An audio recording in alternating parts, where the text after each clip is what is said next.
बिस्मिल्लाहिर्रहमानिर्रहीम। Dear students, अस्सलाम वालेकुम। बेटा आज चैप्टर नंबर 4 में हमारा लेक्चर नंबर है 5 और ये बड़ा इम्पोर्टेंट टॉपिक है जिसमें हम डिस्कस करेंगे कि वेरिएबल मैथ सिस्टम क्या होता है या वेरिएबल मैथ रखने वाले सिस्टम में कैसे सिस्टम वर्कआउट होता है। तो सबसे पहले तो बात कि आप जब बुक्स देखेंगे तो उस पर एक थ्योरेटिकल प्रोसेस लंबा सा दिखा दिया गया है जिसको पढ़ते पढ़ते बाज़ का बच्चे कन्फ्यूज़ हो जाते हैं। तो याद रखिए कि इसको एक ही बात को उन्होंने बार बार लिखा हुआ है, तो आप उसको थोड़ा सा अलहदा कर लीजिए, पहले से सेपरेट कर लें कि ये चीज़ मेरी इंपॉर्टेंट है ये नहीं है, ताकि आपको लिखने में आसानी हो जाए। सबसे पहले बेटा आते हैं सिस्टम ऑफ वेरिएबल मैथ्स। पहली बात तो ये कि मैथ्स तो होती ही कांस्टेंट है, तो ये कैसा दुनिया में सिस्टम है जिसकी मैथ्स वेरी करती है।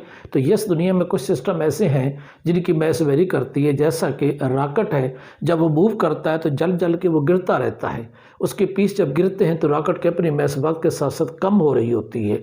इसी तरीके से मिसाइल है, मिसाइल जब मूव करता है तो वो जलता है, वो ईंधन की शक्ल में, धुएँ की शक्ल में, उसमें से एनर्जी की शक्ल में एग्जॉस्ट हो रही होती है उसकी मैथ्स, लिहाजा उसकी मैथ्स वेरी कर रही होती है। तो इन सारे सिस्टम को हम लोग क्या नाम देते हैं? वेरिएबल मैथ सिस्टम का नाम दिया जाता है। मैंने नंबर 1 कर दिया है, rocket and the missiles are the system whose mass does not remains constant but rapidly decrease as the fuel is exhaust। जैसे फ्यूल जल के अलग होता है उतनी तेज़ी के साथ उसकी मैस क्या करती है? डिक्रीज, इसलिए हम इसे वेरिएबल मैस सिस्टम का नाम देते हैं। नंबर 2 पे एक इम्पॉर्टेंट बात यह है कि एक्सेलरेशन ऑफ द रॉकेट, यानी रॉकेट के जो ऊपर की तरफ मूवमेंट होती है वो किस पर डिपेंड करती है? It will depends the rate at with the fuel consume, यानी जो फ्यूल कंज्यूम होकर जो एग्जॉस्ट करता है तेज़ी के साथ, जिस शरह से कर रहा है, जितनी ज़्यादा शरह होगी उतनी उसकी स्पीड ज़्यादा होगी, जितनी कम शरह होगी तो स्पीड क्या होगी? कम। और दूसरा अहम बात, the speed with which it ejected, और रॉकेट के दुम से जो धुआं तेज़ी से निकलता है, जो स्मोक निकल रहा होता है, जितनी तेज़ निकलेगा उतना ही रॉकेट की स्पीड क्या होगी? ज़्यादा। तो रॉकेट की स्पीड 2 चीज़ों पर डिपेंड करती है, एक बर्निंग रेट के ऊपर और एक एजेक्शन ऑफ गैसेस की स्पीड के ऊपर डिपेंड करता है।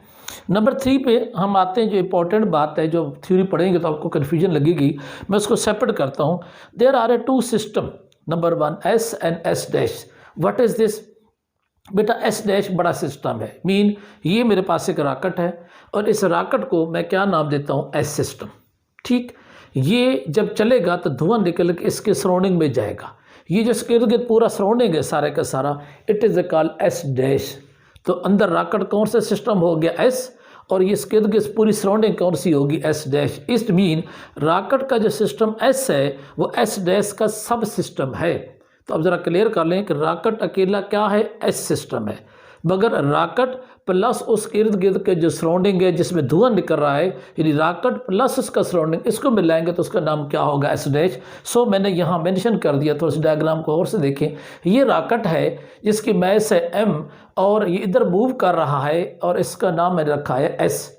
इस वक्त इसके सराउंडिंग में, चूँकि इसने अभी चलना शुरू नहीं किया एट द इनिशियल स्टेज, तो इसके सराउंडिंग में जो कुछ भी है उसका नाम मैंने क्या रख दिया? S dash. तो याद रखें एस डैश, इस पूरी बाउंड्री के अंदर जो कुछ भी होगा वो एस डैश होगा, और जो इसके अंदर होगा उसका नाम क्या होगा? एस। ये छोटा सिस्टम है और ये कौन सा सिस्टम है? बड़ा सिस्टम।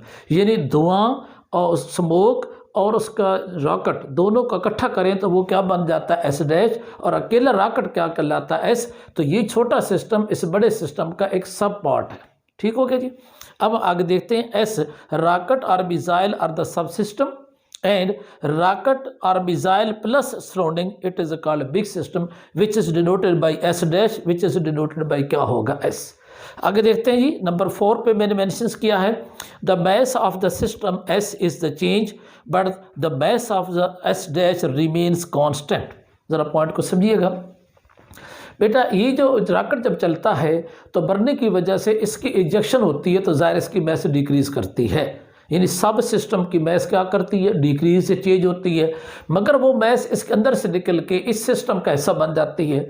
तो अगर वो मैस इसके अंदर रहे या इधर रहे, इस एस डैश की कीमत तो क्या रहेगी, कांस्टेंट। ऐसा समझ लें कि इसकी अपनी मैस है 10 किलोग्राम और ये सराउंडिंग की मैस कितनी है, let's say 2 kilo, for example समझाने के लिए कह रहा हूँ। इसमें से अगर 1 किलोग्राम निकल के सराउंडिंग में चली जाए तो सराउंडिंग में कितनी कीमत हो जाएगी, 3 हो जाएगी, और इसकी कीमत कितनी रह जाएगी, 9। तो पहले 10 और 2 12 थी, अब 9 और 3 12 रहेगी। तो जो एस डैश होगा उसकी मैस तब्दील नहीं होगी, बल्कि मैस रीडिस्ट्रीब्यूट हो जाएगी कि एस से निकल के किस में चली गई, एस डैश में, यानी सब सिस्टम से निकल के मेन सिस्टम कैसा बनेगी। तो जैसे जैसे धुआं रॉकेट से निकलेगा वो सराउंडिंग में फैलता जाएगा। तो सराउंडिंग और रॉकेट को जमा करेंगे तो टोटल मैस तो वही रहेगी। हाँ, अकेले एक रॉकेट को पढ़ेंगे तो उसकी मैस क्या करेगी, डिक्रीज। तो ये इंपॉर्टेंट पॉइंट है, mass of the system S is change but mass of S dash remains क्या होगा, कांस्टेंट। नेक्स्ट छोटा सा पॉइंट है, एस लूज द मैस, यानी ये जो सिस्टम अंदर वाला है छोटा, ये मैस वाकई लूज करेगा, लेकिन जो लूज कर रहा है उसकी वेलोसिटी भी क्या हो रही है, गेन हो रही है। जबकि पूरा सिस्टम बाकी ना मैस लूज कर रहा है ना गेन कर रहा है, तो बाकी सिस्टम के ऊपर वेलोसिटी पे कोई असर नहीं पड़ेगा। तो हमारा overall system with surrounding no change at all, और जो इनसाइड छोटा सिस्टम है वो अपने आप को चेंज से गुजार रहा है। तो ये हमेशा ज़रा इसको नज़र आ रहा होगा। तो ये है टाइम टी, यानी एट द इनिशियल स्टेज इसने भी हरकत शुरू करनी है, इस सिमत में जाना है। इसकी मैस है m और इसके इर्द गिर्द की जो सराउंडिंग है वो आपके पास से मौजूद है। तो सराउंडिंग समेत इसको एस डैश पढ़ेंगे, अकेले को क्या पढ़ेंगे, S. After some time T plus delta T, कुछ वक्त गुजरता है, रॉकेट चल निकलता है। जब रॉकेट चल के यहाँ से यहाँ तक पहुँचेगा तो उसकी मैस कुछ डिक्रीज़ करेगी। जो मैस डिक्रीज़ करेगी उसका नाम है minus delta M. Minus decrease होने की वजह से आ रहा है, और वो किधर मूव करेगी, अपोजिट डायरेक्शन में। उसकी वेलोसिटी कितनी होगी, यू, यानी बैक से मतलब ये धुआं पीछे की तरफ जा रहा है। ये क्या है, ये वो सिस्टम का एस है। इसकी वेलोसिटी पहले के मुकाबले में v से क्या होगी, डेल्टा v, यानी पहली वेलोसिटी में इजाफा हो जाएगा और मैस में क्या हो जाएगी, कमी होगी। अब आप थोड़ा सा परेशान होंगे कि ये जो डेल्टा है भाई ये तो प्लस हो रहा है, तो भाई ये जो डेल्टा m है इधर तो प्लस हो रहा है, मगर डेल्टा m खुद डिक्रीज को रिप्रेजेंट करता है, खुद माइनस को रिप्रेजेंट करता है। तो इसका मतलब ये है कि उसमें से प्लस नहीं हो रहा, बेसिकली ये क्या हो रहा है, माइनस। तो डेल्टा m खुद कौन सी टर्म है, नेगेटिव टर्म है। ओके, अब लिखते हैं नंबर 6 पॉइंट, हम इसी को एक्सप्लेन करते हैं। At the time t the सब system s has the mass m and the velocity v, कि जब t टाइम के ऊपर इसकी मैस m है और वेलोसिटी फर्ज करें उस वक्त किसके बराबर है, v। After the time t plus delta t mass of the sub system is change, यानी छोटे सिस्टम की मैस चेंज होती है। चेंज का मतलब है डिक्रीज होती है। कितना डिक्रीज होती है, dm। और जब डिक्रीज होती है तो हम उसे माइनस से लेते हैं। Minus dm is equal to dm two, अब m प्लस dm। अब आप कहेंगे m कैसे ऐड कैसे हो गया, तो m में से जब माइनस dm करेंगे तो माइनस माइनस क्या हो जाएगा, प्लस। यानी अगर आप फर्ज करें आप लिखते हैं m, फिर आप लिखते हैं माइनस, फिर आप लिखते हैं माइनस dm, तो माइनस माइनस से ये क्या हो जाएगा, प्लस। इस वजह से वो प्लस आता है क्योंकि ये खुद नेगेटिव को रिप्रेजेंट करता है। तो जब मैस डिक्रीज करेगी तो मूव वेलोसिटी v प्लस क्या होगा, dv इंक्रीज करेगी। तो वेलोसिटी में इजाफा हो रहा है, मैस पे क्या हो रही है, कमी हो रही है। अब आगे चलते हैं। ये जो dm है, ये पोर्शन आपको नजर आ रहा है, minus dm move with velocity u, ये मूव करता है माइनस dm बैक से, और इस वेलोसिटी का नाम क्या है, u है। Momentum of the entire system s dash, अब इंपॉर्टेंट बात कि इसका मोमेंटम चेंज हो रहा है, अंदर s का मोमेंटम क्या हो रहा है, चेंज हो रहा है, मगर क्या ये जो बाकी टोटल सिस्टम s डैश इसका मोमेंटम चेंज हो रहा है, तो नो। हम इसका जवाब देना है the momentum of entire system s dash remains constant. So next point है F external force dp over क्या होगा, dt। ये हमारा सिंपल फार्मूला है कि अगर इसके ऊपर कोई एक्सटर्नल फोर्स नहीं है तो मोमेंटम की मिकदार क्या रहेगी, कांस्टेंट रहेगी। Initial momentum and final momentum, ये सिस्टम का इनिशियल पोजीशन थी, यहाँ ये कौन सी पोजीशन है, फाइनल। हम एस डैश के लिहाज से स्टडी करते हैं तो ये आपको नज़र आ रहा होगा। Initial momentum of S dash it is the name as P I is equal to mv। आप कहेंगे कि इस बात तो सारा इसी पे हम बेस कर रहे हैं। यस, जब आप लोगों ने इसको चलाना शुरू नहीं किया, अभी धुआं नहीं निकला, इसके ऊपर गैस इजेक्ट नहीं हुई, तो इस वक्त यही जो एस होगा यही तकरीबन एस डैश ही होगा, लिहाजा हम इसका नाम रखेंगे mv। फाइनल क्या होगा मोमेंटम, मोमेंटम ऑफ एस यानी अंदर वाले सिस्टम का momentum plus momentum of ejected gas, ये जो पीछे जा रही है, तो इसका और इसका मोमेंटम अब ऐड करेंगे तो कौन सा मोमेंटम बनेगा, फाइनल किसका, एस डैश का। अब यहाँ देखें m plus dm v plus D V. ये किसका मोमेंटम है? ये वाला, ये इस सिस्टम का। मैस मल्टीपल क्या है? वेलोसिटी। ये क्या है? Minus D M multiple U. ये किसका मोमेंटम है? इस गैस का। तो ये गैस है, ये रॉकेट है आपके पास, ठीक है। ये हो गया फाइनल। ये कौन सा हो गया? इनिशियल। चेंज ऑफ मोमेंटम क्या होता है? Final minus initial. फाइनल की कीमत क्या है? M D M V plus D V minus D M U. इस माइनस को multiply minus D M U, तो फिर माइनस क्या होगा? M V. और ये एम वी कौन सी कीमत होगी? फाइनल वाली कीमत होगी, सॉरी इनिशियल वाली कीमत होगी, ठीक है। अच्छा, अब ब्रैकेट ओपन करते हैं। एम कैसे मल्टीप्लाई करें? M V. एम कैसे multiply? M D V. D M को वी से मल्टीप्लाई कर दिस, इन दोनों को multiply D M D V minus D M U minus M V. ये माइनस ये प्लस दोनों क्या हो जाएंगे? कैंसिल।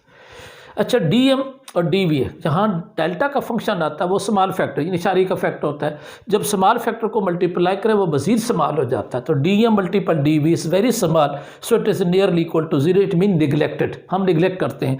तो बेटा जब इस टर्म को निगलेक्ट कर देंगे, ये वाली निगलेक्ट हो जाएगी, तो फिर कौन सी टर्म बचेगी? 1, 2 और ये 3। इन तीनों का जिक्र मैंने नीचे ये कर दिया गया, ठीक हो गया। अब यहाँ मुख्तलिफ तरीके हैं लिखने के। एक ये है कि दोनों में से डी एम को मैं कामा ले लूँ तो मैं लिख सकता हूँ V minus U D M over D T M D V over D T is equal to. आप कहेंगे ये तो सिंपल फॉर्म थी, ये डी किधर से आ गया?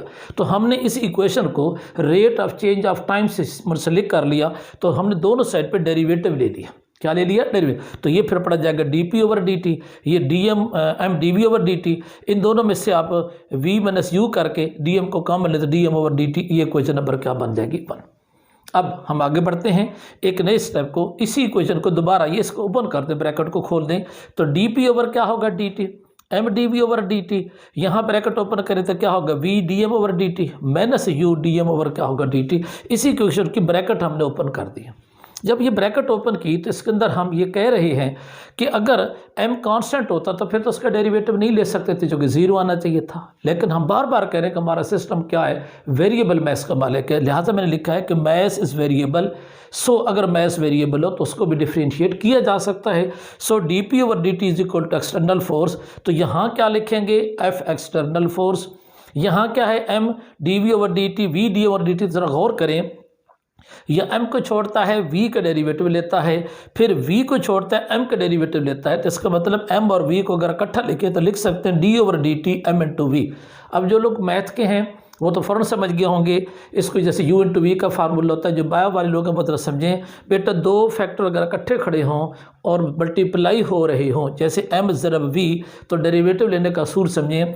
m को छोड़ देंगे तो v का डेरिवेटिव ले लेंगे, फिर प्लस लिख के m का डेरिवेटिव लेंगे तो v को छोड़ेंगे। यानी a का डेरिवेटिव दूसरे को खाली छोड़ना है, फिर प्लस लेके पहले वाले का डेरिवेटिव लेकर दूसरे को खाली। यानी इसका मतलब पहले उसने किसका डेरिवेटिव लिया? v का, और m को कुछ नहीं कहा, फिर प्लस लेके v को छोड़ के dm और dt लिखा। तो ये सारा फैक्टर इकट्ठे होके ऐसे लिखा जा सकता। और माइनस यू डी एम और डी टी इक्वेशन नंबर क्या हासिल होगी? 2।